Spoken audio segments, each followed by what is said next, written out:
ఆదికాండము 10వ అధ్యాయం 1 వచనం. ఇది నోవాహు కుమారుడగు షేము, హాము, యాపేతును వారి వంశావళి. జలప్రళయము తరువాత వారికి కుమారులు పుట్టిరి. 2వ వచనం. యాపేతు కుమారులు గోమెరు, మాగోగు, మాదై, యావాను, తూబాలు, మేషేకు, తీరస్సు అనువారు. 3వ వచనం. గోమెరు కుమారులు అష్కనజు, రీఫతు, తొగర్మ అనువారు. 4వ వచనం. యావాను కుమారులు ఎలీషా, తర్షీషు, కిత్తీము, దాదోనీము అనువారు. 5వ వచనం. వీరి నుండి సముద్ర తీరమందుండిన జనములు వ్యాపించెను. వారి వారి జాతుల ప్రకారము, వారి వారి భాషల ప్రకారము, వారి వారి వంశముల ప్రకారము ఆయా దేశములలో వారు వేరైపోయిరి. 6వ వచనం. హాము కుమారులు కూషు, మిస్రాయిము, పూతు, కానాను అనువారు. 7వ వచనం. కూషు కుమారులు షేబ, హవీల, సప్త, రాయామ, సప్తాక అనువారు.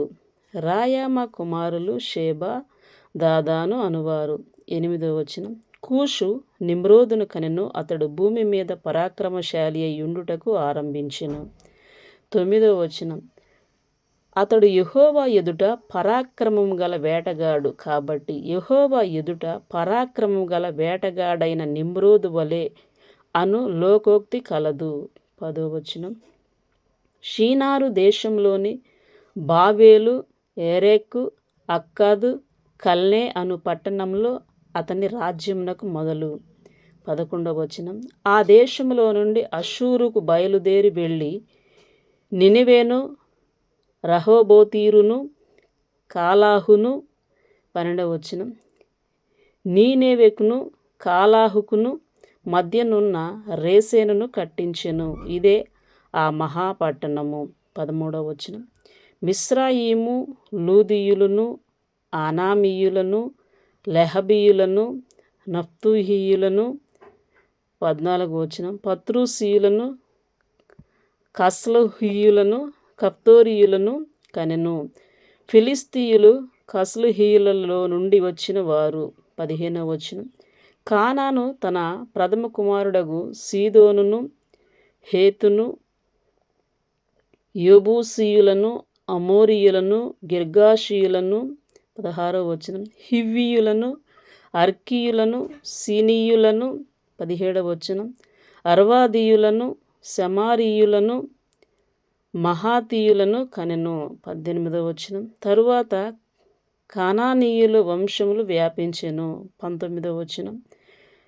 కానానీయుల సరిహద్దు సీదోను నుండి గెరారుకు వెళ్ళు మార్గంలో గాజా వరకును, సొదొమ, గొమొర్రా, అద్మా, సెబోయిములకును వెళ్ళు మార్గంలో లాషా వరకును ఉన్నది. 20వ వచనం. వీరు తమ తమ వంశముల ప్రకారము, తమ తమ భాషల ప్రకారము, తమ తమ దేశములను బట్టియు జాతులను బట్టియు హాము కుమారులు. 21వ వచనం. మరియు ఏబేరు యొక్క కుమారులందరికీ పితరుడును పెద్దవాడైన యాపేతు సహోదరుడు నగు షేముకు కూడా సంతానము పుట్టెను. 22వ వచనం. షేము కుమారులు ఏలాము, అషూరు, అర్పక్షదు, లూదు, ఆరామను వారు.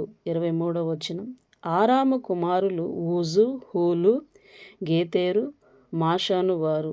24వ వచనం. అర్పక్షదు షేలాహును కనెను. షేలాహు ఏబేరును కనెను. 25వ వచనం. ఏబేరుకు 2 కుమారులు పుట్టిరి. వారిలో ఒకని పేరు పేలేగు. ఏలయనగా అతని దినములలో భూమి దేశములుగా విభాగింపబడెను. అతని సహోదరుని పేరు యోక్తానా. 26వ వచనం. యోక్తాను అల్మోదాదును, షేలాపును, హసర్మావేతును, యోరాహును. 27వ వచనం. హదోరామును, ఊజాలను, దిక్లాను. 28వ వచనం. ఓబాలును, అబిమాయేలును, షేబాను. 29వ వచనం.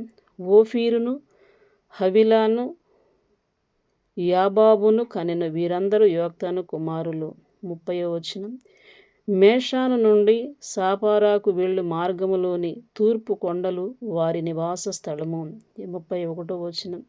వీరు తమ తమ వంశముల ప్రకారము, తమ తమ భాషల ప్రకారము, తమ తమ దేశములను బట్టి, తమ తమ జాతులను బట్టి షేము కుమారులు. 32వ వచనం. వారి వారి జనములలో వారి వారి సంతతులు ప్రకారము నోవాహు కుమారుల వంశములు ఇవే. జలప్రవాహము గతించిన తరువాత వీరిలో నుండి జనములు భూమి మీద వ్యాపించెను.